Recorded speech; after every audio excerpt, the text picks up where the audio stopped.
Very good morning to all. कैसे हैं आप सब? Welcome to M K judiciary insights. Dear legal aspirants, BNSS 2023 यानी कि भारतीय नागरिक सुरक्षा संहिता।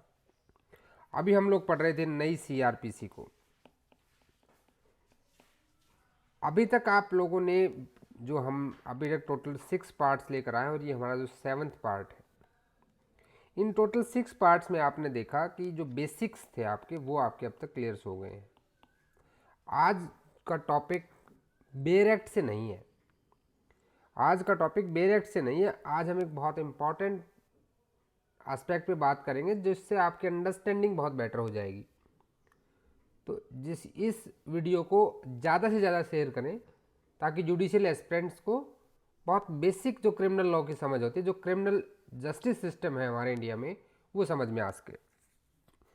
मुझे पूरी उम्मीद है कि आपने चैनल को सब्सक्राइब कर लिया होगा और बेल आइकन भी प्रेस कर लिया होगा और मेरे कहने से आपने शेयर तो ज़रूर किया होगा। देखिए, कहीं पर भी क्या होता है कि जो क्रिमिनल जस्टिस सिस्टम है वो कैसे काम करता है।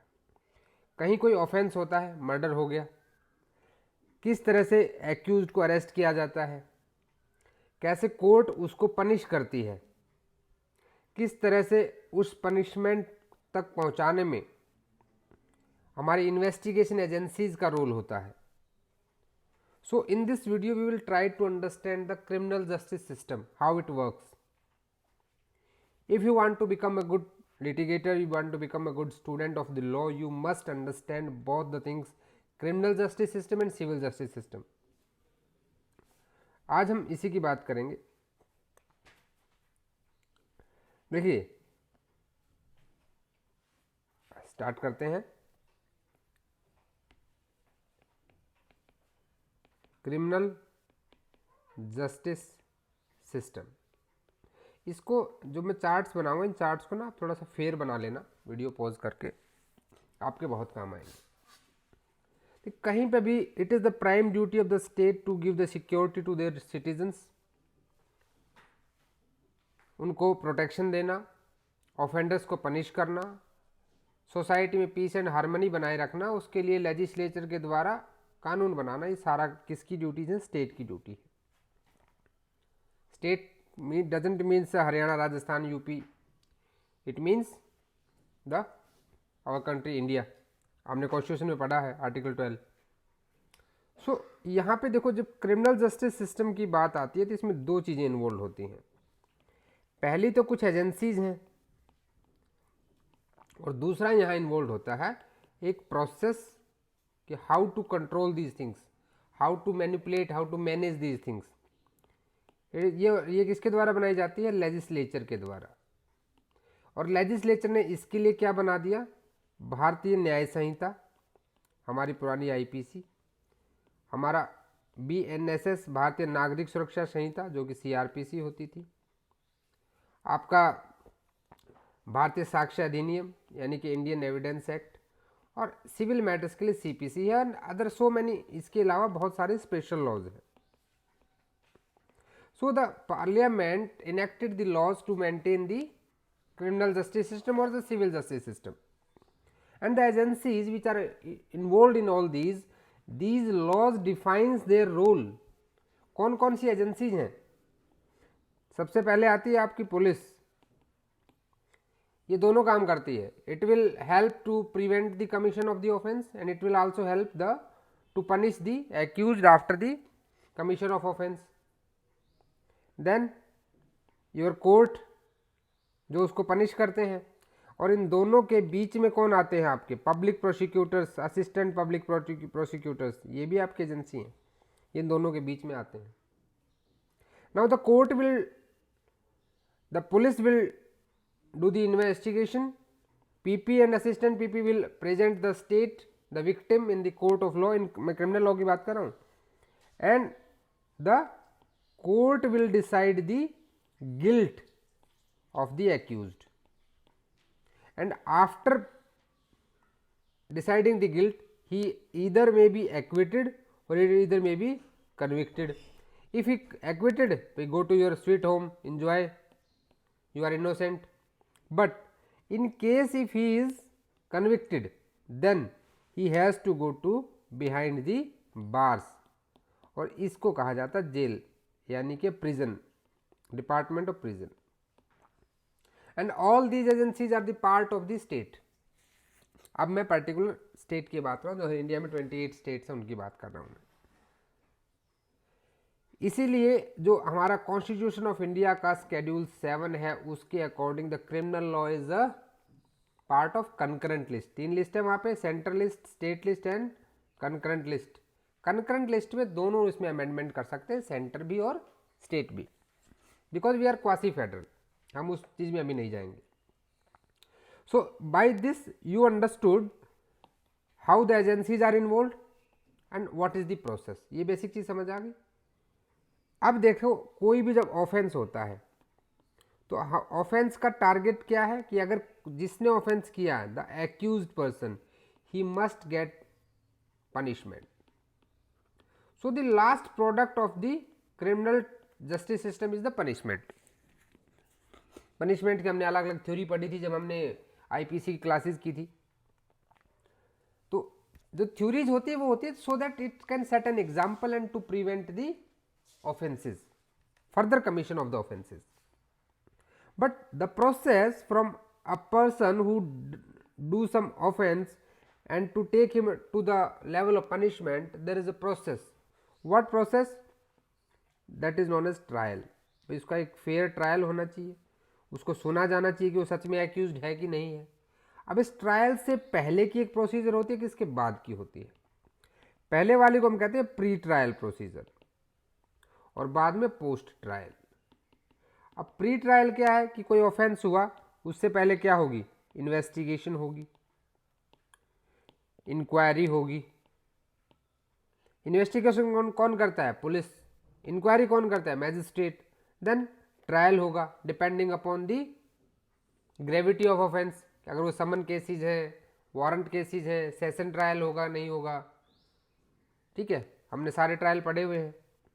देन पोस्ट ट्रायल क्या होता है कि जब ट्रायल में फाइनल रिजल्ट आता है इधर एक्विटल और द कन्विक्शन। अगर एक्विटल आता है या कन्विक्शन आता है तो एक्विटल में भी अपील का प्रोविजन है विक्टिम की तरफ से, स्टेट की तरफ से, और कन्विक्शन आता है तो एक्यूज्ड भाई वहाँ पे अपील करेगा, that to the higher court, court of session हो सकता है, हाई कोर्ट हो सकता है, एसएलपी के थ्रू वो सुप्रीम कोर्ट जा सकता है, and also he can file the revision.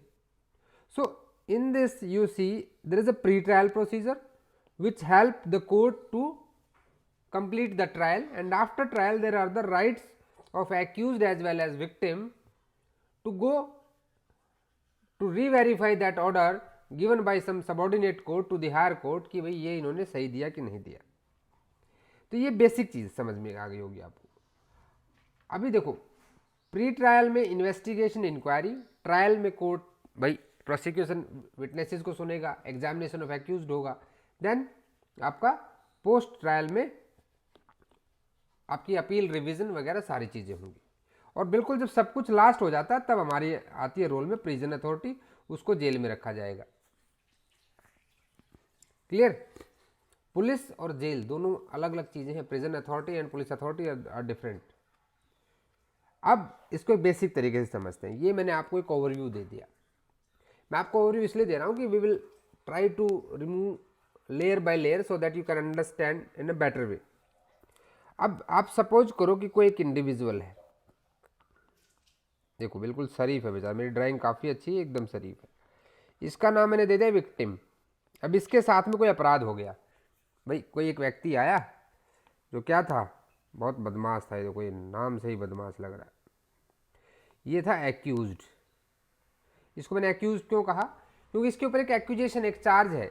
Victim का कहना है कि इसने इसको मारा, इसका हाथ तोड़ दिया, पैर तोड़ दिया, ग्रीवियस हर्ट का कॉज कर दी फॉर एग्जाम्पल।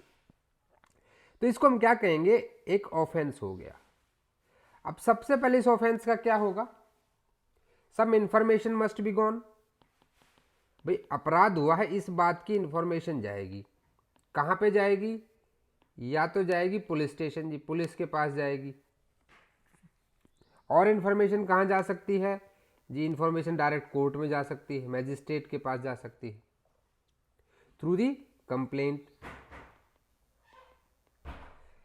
अब सबसे पहली चीज आती है कि who can bring the criminal line to motion. So always remember any person. ये विक्टिम के साथ साथ कोई भी व्यक्ति कि भैया मिस्टर बी को ए ने मारा, मैंने देखा, एफआईआर लिखो, तो पुलिस को एफआईआर लिखनी होगी। अब वर्ड आ गया FIR. So when any information that come to the police, police will see कि क्या ये कॉग्निजेबल ऑफेंस है या ये नॉन कॉग्निजेबल ऑफेंस है। How they will decide it is cognizable non cognizable. बोला जी कुछ नहीं करना, प्रोसेस दे रखी है, हमने बात की ना प्रोसेस की। बीएनएसएस में स्केड्यूल 1 बनाया गया है जहां बताया गया कि ये ऑफेंस कॉग्निजेबल है कि नॉन कॉग्निजेबल, बेलेबल है या non bailable, and tribal by whom, कौन इसका ट्राई करेगा, कौन ट्रायल चलाएगा। ये चीज़ें तो आपको ऑलरेडी बता दी प्रोसेस में। अब जब मुझे प्रोसेस में ये सब चीज़ें पता है तो ठीक है, मैं प्रोसेस से देखूंगा क्या अपराध बन रहा है, ये कॉग्निजेबल है कि नॉन कॉग्निजेबल है। आप कॉग्निजेबल में पढ़ चुके हो, कॉग्निजेबल में पढ़ चुके हो ना आप।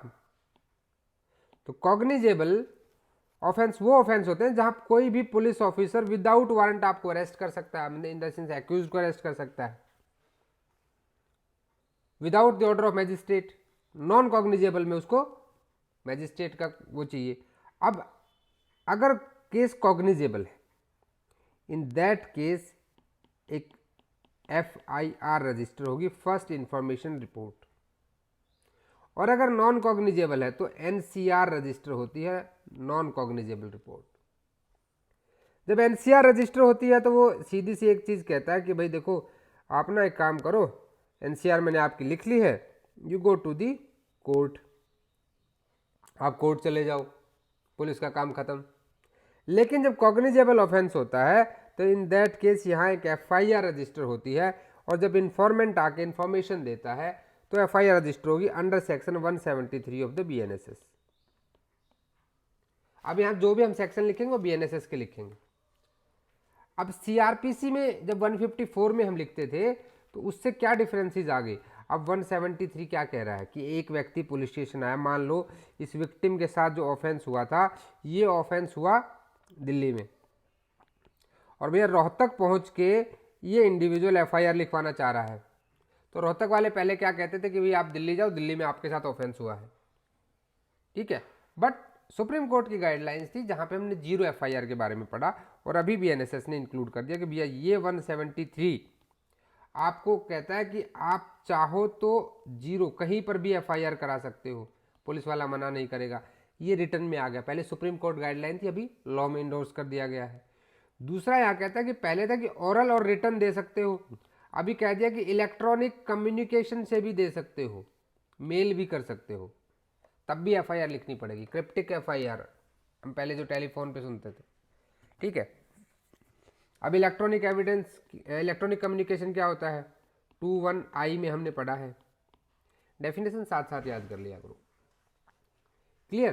तो यहाँ पे एफआईआर रजिस्टर होने के बाद क्या काम होता है कि the police officer will decide कि भैया इसमें मुझे इन्वेस्टिगेशन करनी है कि नहीं करनी है, डिपेंडिंग अपॉन ग्रेविटी। अगर वो 3 से 7 साल के बीच का ऑफेंस है तो इन केस अगर वो उसमें इन्वेस्टिगेशन नहीं करना चाहता, ही विल इंडोर्स इज, भाई वो उसमें राइटिंग में लिखेगा, अपने रीजंस देगा।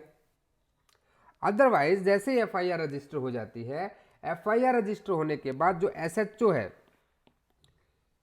ठीक है, स्टेशन हाउस ऑफिसर, जिसको आप अफसर in charge of the police station कहते हैं, आप बीएनएसएस में पढ़ोगे अफसर in charge of the police station, हम उसको अपनी लैंग्वेज में एसएचओ कह देते हैं। अभी जब एफआईआर होने के बाद अगर पुलिस वाला क्या करेगा, या तो एफआईआर लिखेगा, अगर एफआईआर लिखता है, पहले हम बात करें लिखने की, यस वो लिख रहा है, एफआईआर लिखी पुलिस वाले ने, तो सबसे पहला काम है ईदर ही हिमसेल्फ और अपॉइंट एन आईओ, और जो आईओ की रैंक होगी that will decided by the state government, generally SIs होते हैं, एसआईज होते हैं, ठीक है। तो आईओ जब अपॉइंट हो गया तो ही विल ईदर एसएचओ और the IO they will go to the place of incident, और वहां पे जाके वो कलेक्शन ऑफ एविडेंस करेगा। लेकिन एफआईआर के दर्ज होते ही यहाँ पे एक काम और होता है, एफआईआर के साथ साथ एक रिपोर्ट जाती है किसके पास, जो कंसर्न मैजिस्ट्रेट होगा, जिस मैजिस्ट्रेट के पास वो था, हर एक मैजिस्ट्रेट के नाम ना पुलिस स्टेशन आते हैं कि तुम्हारा जुरिस्डिक्शन इतना है भाई, तो जिस मैजिस्ट्रेट के जुरिस्डिक्शन में वो पुलिस स्टेशन आता है, एक रिपोर्ट उसके पास जाएगी and that report go through the superior officer of police, DSP या SP depending upon the state government rules. यानी इसको इस तरह से समझो आप कि एक कोई इंडिविजुअल के साथ में, अब इसको तो मैं अच्छे से बना रहा हूँ आपको तरीका समझ आए, विक्टिम के साथ में कोई ऑफेंस हो गया, अब इस ऑफेंस की इंफॉर्मेशन आई, कहाँ पे आई इन्फो, पुलिस के पास आई, और पुलिस ने क्या किया, उसमें एफआईआर दर्ज कर ली। हम मान के चल रहे हैं भी कि वो कॉग्निजेबल ऑफेंस है। एफआईआर दर्ज करने के बाद एक साथ में ये काम होंगे कि एक तो मैजिस्ट्रेट के पास through superior officer of the police एक रिपोर्ट जाएगी, और साथ ही साथ वो प्लेस ऑफ इंसिडेंट पे ईदर आईओ और the officer in charge of the police station will go to the place of incident, he will arrest the person, the accused, and he will collect the evidence, और यहाँ से आपकी start हो जाती है investigation. क्या start हो जाती है, इन्वेस्टिगेशन। और जैसे एक आईओ अपॉइंट होता है, ये आईओ उस केस के लिए एक पर्टिकुलरली केस डायरी बनाता है और उसमें हर चीज लिखी जाती है, ठीक है। जैसे कोई व्यक्ति पुलिस स्टेशन में आया, वो विक्टिम भी हो सकता है, कोई दूसरा व्यक्ति भी हो सकता है, तो जब वो आके अपने पुलिस को बताएगा, कैसे बताएगा, either he will tell orally, he may give written application, और थ्रू द इलेक्ट्रॉनिक कम्युनिकेशन। कहाँ पढ़ा हमने, सेक्शन 173 में। तो जैसे भी आपने ये काम किया, तुरंत अगर ओरल है तो पुलिस वाला उसको लिखवाएगा, रिटन है तो भी, और उसके साइन भी लेगा उसके ऊपर, और उसमें एफआईआर रजिस्टर होगी। जब ओरल स्टेटमेंट दी जाती है ना, तो यहाँ जो मुंशी जो लिखता है बैठ के, उसको बोला जाता है तहरीर। ये ऐसे ऐसे वर्ड्स ना, ये आपको रेगुलर क्लासेस में और अच्छे से बताएंगे, फिर भी आप समझ लो इन वर्ड्स को, ये बड़े जो प्रैक्टिस में है एडवोकेट्स, उनको बहुत काम आते हैं। तहरीर वो कंटेंट होता है जो एफआईआर रजिस्टर होने से पहले लिखा जाता है, रिटन फॉर्मेट में किया जाता है, ठीक है। अब अरेस्ट कर लिया, कलेक्शन ऑफ एविडेंस हो गया। अब पुलिस वाला क्या कर सकता है यहाँ पे, भाई कॉग्निजेबल ऑफेंस था, अरेस्ट तो कर लिया, लेकिन उसके साथ में जब इन्वेस्टिगेशन करनी है, आईओ को केस डायरी भी बना ली, उस केस डायरी में लिखा जाना है, तो बहुत सारे विटनेसेस को भी बुलाना होगा, बहुत सारे लोगों की स्टेटमेंट्स लेनी होंगी। तो इसके लिए the IO will issue the notice कि भैया आप आओ और मुझे स्टेटमेंट दो, अंडर सेक्शन 179, ठीक है। अब जब वहां पे लेगा तो फिर वो 180 में उनका क्या करेगा, एग्जामिनेशन करेगा, किसी विटनेस के घर जाएंगे, under section 189 examination by the IO investigating officer. Then in 181 जो पहले 161 हुआ करता था, उसमें वो स्टेटमेंट्स लेगा, और 181 की स्टेटमेंट्स की एविडेंसरी वैल्यू बहुत वीक होती है, ये जस्ट कंट्राडिक्शन के लिए यूज होती है और साइन नहीं होती। अब इसके साथ जब उसको लगता है कि नहीं भैया ये स्टेटमेंट्स तो जरूरी है रिकॉर्ड होनी, तो 183 जो पहले सीआरपीसी में 164 होता था, he will record the confession और the statements in front of the judicial magistrate, और उसकी एविडेंसरी वैल्यू स्ट्रॉन्ग होती है। क्लियर। अब जब वो पूरी इन्वेस्टिगेशन खत्म कर लेगा, तो उसके पास क्या चीज होगी, दो तरीके होंगे, either the person is feel guilty, वो अपनी रिपोर्ट में लिखेगा कि ये गिल्टी है, या ही इज नॉट गिल्टी, और भाई कोई ऑफेंस नहीं बन रहा, एफआईआर की इंफॉर्मेशन सही नहीं है। अगर नॉट गिल्टी है, in that case he will file a closure report, court में क्लोजर रिपोर्ट लगेगी कि साहब इनमें किसी का भी ऑफेंस नहीं बन रहा है। और अगर गिल्टी है, in that case he will file a chargesheet. अब चार्जशीट फाइल करेगा अंडर सेक्शन 193 सब सेक्शन 3, पहले आप 173 में करते थे, और क्लोजर रिपोर्ट कहाँ पे फाइल होती है, अंडर सेक्शन 189। अब अगर क्लोजर रिपोर्ट आ गई तो उसके बाद भी केस खत्म हो जाएगा, ठीक है। लेकिन अगर चार्जशीट फाइल होती है तो इस प्रोसेस के बाद में किसका इन्वेस्टिगेशन कंप्लीट होगी, यानी कि इन्वेस्टिगेशन का अब तक हमने पूरा प्रोसीजर समझा। इस इन्वेस्टिगेशन का फाइनल रिजल्ट क्या आया? चार्जशीट। जो and this chargesheet will help the under section 193 will help the court to decide the guilt of the accused. अब यहां के बाद एक वर्ड आता है आपका cognizance. Not the court will take the cognizance. अब कोर्ट कॉग्निजेंस कैसे लेता है? 3 तरीके होते हैं। एक तो है यही चार्जशीट के द्वारा, दूसरा है आपका पुलिस ये आपका कंप्लेंट केसेस में, और थर्ड आता है सुओ मोटो। सुओ मोटो मतलब अपने आप कोर्ट को कहीं से पता लगा कि कोई अपराध हो रहा है तो court can take suo motu cognizance, कोई कंप्लेनेंट नहीं चाहिए उसको। तो ये 3 तरीके हैं कॉग्निजेंस लेने के। हम बात कर रहे थे अभी तक चार्जशीट की, जहां पुलिस ने चार्जशीट पे दिया। अब यहां से स्टार्ट होगा आपका ट्रायल, जब कोर्ट कॉग्निजेंस ले लेता है। अब इसी में थोड़ा सा पीछे चलते हैं हम, अभी तक हम जो कवर किए हैं उसमें थोड़ा पीछे कुछ चीज़ों को समझते हैं। अब यहाँ तक तो ठीक था कि भाई ठीक है एफआईआर लिखी जा रही थी। अब मान लो पुलिस वाले ने कहा कि नहीं भाई हम आपकी एफआईआर नहीं लिख रहे, मना कर दिया, no I will not write your FIR, जाओ तुम्हारी एफआईआर नहीं लिखता मैं। तो इन दैट केस उसके पास क्या रेमेडी है भैया? वो 173 के सब सेक्शन 4 में किसको, एसपी को रिटर्न में दे सकता है कि जी वो एसएचओ मेरी एफआईआर लिख रहा है, मेरे साथ ये अपराध हुआ है, मैं विक्टिम हूँ, या हमारे ये व्यक्ति विक्टिम है और पुलिस एफआईआर नहीं लिख रही है। Because any person can bring the criminal line to motion. या वो कंप्लेंट केस में किसको जा सकता है, किसके पास? डायरेक्ट मैजिस्ट्रेट के पास जा सकता है। अगर एफआईआर नहीं लिखी जाएगी तो या तो फिर यहाँ पे क्या होगा, या तो आपका जो एसपी है he will direct the police to lodge the FIR, and magistrate can also direct the police to lodge the FIR, और एफआईआर के बाद फिर से वही सेम प्रोसीजर आएगा। एंड मैजिस्ट्रेट यहाँ पे he can also do some inquiry either by himself और बाय द सबऑर्डिनेट। अब आते हैं कॉग्निजेंस पे। ठीक है जी, एफआईआर नहीं लिखी तो वो भी हमारे पास प्रोविजन है, लिख ली तो क्या होगा? एनसीआर की बात हम लास्ट में करेंगे। एक बार ना एफआईआर वाले कॉग्निजेबल ऑफेंस को समझते हैं। अब ट्रायल जब होना है तो कॉग्निजेंस हमेशा या तो judicial magistrate first class, if empowered then judicial magistrate second class, ये लोग कॉग्निजेंस लेते हैं। बहुत रेयर केसेज हैं जहां पे court of session, higher dignitaries का डिफेमेशन हम बात करेंगे डिटेल में, but there are some provisions when the cognizance is directly taken by the court of session, otherwise magistrate courts लेती हैं।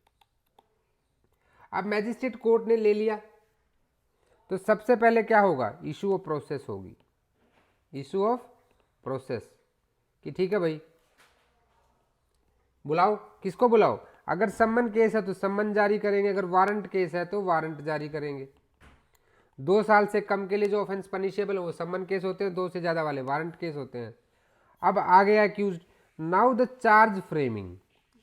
भैया पुलिस कुछ धाराएं लगाकर लेकर आएगी, एफआईआर में कुछ धाराएं होंगी, फिर उन धाराओं के बेसिस पे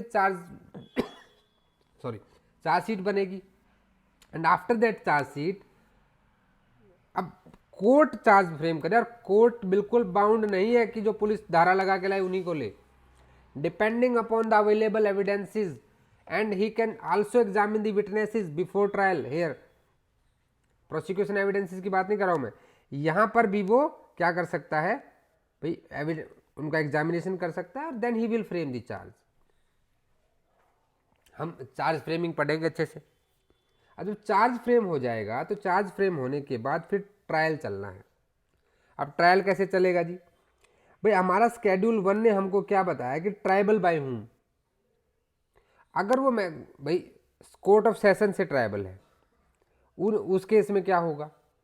अगर वो वारंट केस ट्रायल है तो उस केसेस में क्या होगा? समन केस ट्रायल है तो क्या होगा?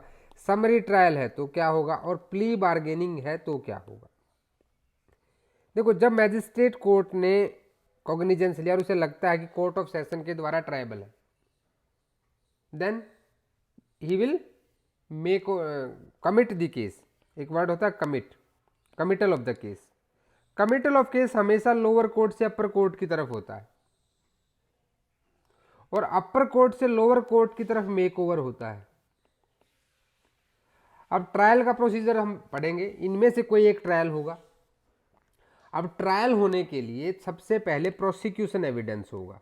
ट्रायल की प्रोसीजर क्या रहेगी भैया, प्रोसिक्यूशन को बोला जाएगा कि अब एविडेंस लेके आओ, अपने विटनेसेस लेकर आओ। डिफेंस काउंसिल यानी कि एक्यूज्ड का जो एडवोकेट होगा he will do the cross examination. And the most important thing after prosecution evidence, examination of accused होगा। किसका होगा? Examination of accused. 351 BNSS। Examination of accused के बाद this is the time when the accused get the time to have interact with the court freely without any fear। वो उस दिन जो भी कुछ बोले, जो भी कहे, उसका उस पे केस पे कोई असर नहीं पड़ेगा, ऐसा माना जाता है। क्योंकि इस दिन एक्यूज्ड को भाई फ्री टाइम दिया जाता है कि वो बताए कोर्ट को। He will get the time to interact with the court. Then आपका फिर क्या होगा भाई, फिर प्रोसिक्यूशन हो गया, डिफेंस विटनेस होंगे, फिर एक्यूज अपने विटनेस लेकर आएगा। अब उनका क्रॉस कौन करेगा? पीपी आईपीपी, स्टेट विक्टिम की तरफ से तो वही लड़ रहे हैं ना। अब इसके बाद फिर आपका memorandum of arguments 352 BNSS, memorandum of argument होगा। और फिर आपका सेंटेंस हियरिंग होगी। ठीक है, जजमेंट आ जाएगी, सेंटेंस हियरिंग होगी and the court will decide either he is convict of the offence और इज एक्विटेड। और यहां पे आपका ट्रायल खत्म हो जाएगा। After this trial he has the option of post trial, he can appeal, file the revision और the SLP to supreme court. And अगर वो कन्विक्टेड है तो उसको भैया जेल भेज देंगे, एक्विटेड है तो you go to your home and enjoy. Clear? तो ये कंप्लीट एक प्रोसीजर आपने समझा, which is the criminal justice system. और ये हमने बात की जब आपका कॉग्निजेबल ऑफेंस है। इन केस अगर नॉन कॉग्निजेबल ऑफेंस है तो भैया वो NCR फाइल हो जाएगी आपकी 174 अंडर सेक्शन 174 और BNSS। And the police will direct him to go to the court and वो मैजिस्ट्रेट के पास जाएगा। Now magistrate will do some inquiry if he required, और after due inquiry he will take the cognizance and he will order the police to arrest someone और to do some investigation in that. ठीक है, NCR में ऐसा होता है, बाकी procedure trial का सेम चलेगा। तो आज के इस वीडियो में आपने बेहतरीन तरीके से समझा क्रिमिनल जस्टिस सिस्टम को। अगर आपके कोई भी डाउट्स हैं तो प्लीज़ मुझे बताना। हम देखो बहुत सारी चीज़ें हैं जो आगे आएंगी आपकी, जैसे अंडर सेक्शन 230 है, अभी मैं इसलिए नहीं बता रही, कन्फ्यूज हो जाएंगे आप। अब वहाँ पे जो पुलिस रिपोर्ट पे कोई कॉग्निजेंस लिया जाता है तो 14 डेज का टाइम है। 14 डेज के अंदर सप्लाई ऑफ डॉक्यूमेंट होती है एक्यूज को। एक्यूज का मेडिकल कैसे होगा,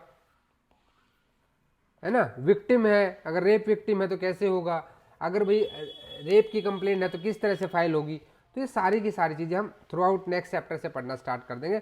मेडिकल तो हम पढ़ चुके हैं ऑलरेडी, आपको याद होगा। Medical on the request of IO, on the request of accused and victim, rape accused का 3 सेक्शन हमने अरेस्ट के चैप्टर में पढ़े थे। सो वी विल डिस्कस इस स्टेप बाय स्टेप। तो आज के वीडियो में मैंने सिर्फ आपको क्रिमिनल जस्टिस सिस्टम समझाने की कोशिश की है और मुझे उम्मीद है कि मैं आपको ठीक समझा पाया हूँगा। फिर भी अगर आपके कोई भी डाउट्स हैं तो प्लीज़ मुझे बताना। और इसका एक फेयर चार्ट, बिल्कुल फेयर चार्ट मैं आपको टेलीग्राम पे दे दूंगा। टेलीग्राम का लिंक डिस्क्रिप्शन में है, तो मेरे टेलीग्राम ग्रुप को ज्वाइन कर ले तो आपको इसका फेयर चार्ट मिल जाएगा। बाकी आप प्लीज़ कमेंट करके बताना कि आपको वीडियोस कैसे लग रहे हैं। मिलते हैं नेक्स्ट वीडियो में, बहुत इंपॉर्टेंट चैप्टर इन्वेस्टिगेशन, तो don't miss that. See you guys in the next class. तब तक के लिए जय हिंद, जय भारत।